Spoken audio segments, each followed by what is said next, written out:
Naitwa Robert Mfugale, afisa michezo wa mkoa wa Mbeya. Leo tuko hapa ofisi ya mkuu wa mkoa special kwa ajili ya kuendelea kuhamasisha Mbeya Betika Tulia Marathon ya mwaka 2026 ambao ni msimu wa 10 kwa mwaka huu, na kipekee kabisa mwaka huu uandalizi wa tukio hili umekuja kivingine kwa sababu tutaanza na Betika Tulia Marathon ambayo inategemea kufanyika tarehe 25 siku ya kesho kutwa, siku ya Jumamosi, na katika tukio hili tunategemea mgeni rasmi atakuwa Mheshimiwa Mkuu wa Mkoa, na tukio hili litaanza maeneo ya Kabwe stendi likijumuisha joggers wote, kwa maana vilabu vyote vya mwendo wa pole, kwa maana jogging clubs, wadau wote wa mchezo wa riadha, lakini pia na wadau wote wanaopenda michezo katika mkoa wetu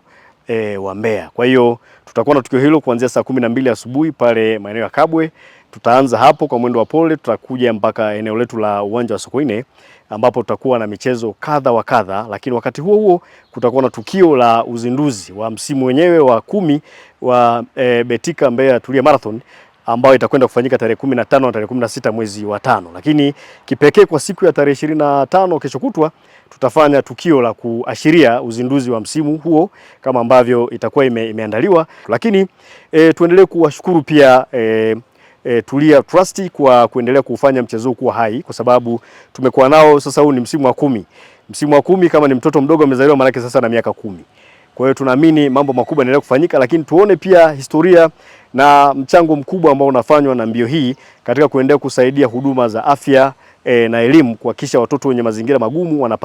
wanawezeshwa ili kuendelea kufanya kazi vizuri, wapate masomo kama ilivyo haki ya mtoto wote wa Kitanzania kupata elimu, lakini kwenye upande wa sekta za afya na mambo mengine ya kijamii kuhakikisha wanatengeneza welfare ya wanajamii vizuri. Kwa hiyo tutoe shukrani kwa taasisi yenyewe, lakini tutoe shukrani kwa wana Mbeya kwanza kwa kuendelea kulipokea tukio hili na kuendelea kuiamini taasisi kuwa sehemu sahihi ya kuboresha na kufanya mchezo huu kuwa kioo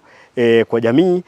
Betika Tulia Marathon hii ya sasa imekuja kivingine, na kama ambavyo nimezungumza, maandalizi yake yako vizuri na waandalizi wamejipanga kuhakikisha wanahudumia kila mdau ambaye atakuwa ameshiriki kwenye hiyo pre-marathon ili kuhakikisha hamasa inakuwa ni kubwa na usalama pamoja na afya za washiriki zinaendelea kuimarika na tukio letu linafana, na mwisho wa siku malengo yale